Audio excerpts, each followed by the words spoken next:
In this video, you'll learn how to log into your Phantom wallet.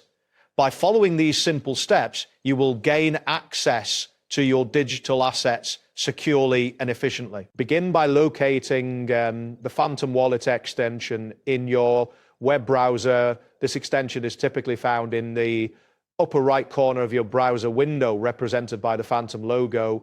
Click on this icon to initiate the login process. After clicking the extension, the unlock screen will appear on your screen. This screen is designed to ensure that only authorized users can access the wallet. You will now see a prompt asking you to enter your wallet password. Carefully type in the password associated with your wallet. Ensure that you enter it correctly, as passwords are case sensitive. Once you've entered your password, look for the button labeled Unlock. Click this button to proceed. If your password is correct, your wallet will unlock and you'll gain access to your account. And if you encounter any issues during this process, double check your password for accuracy.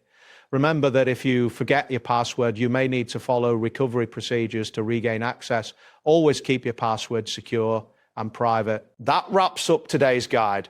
Thanks for watching, and catch you in the next tutorial.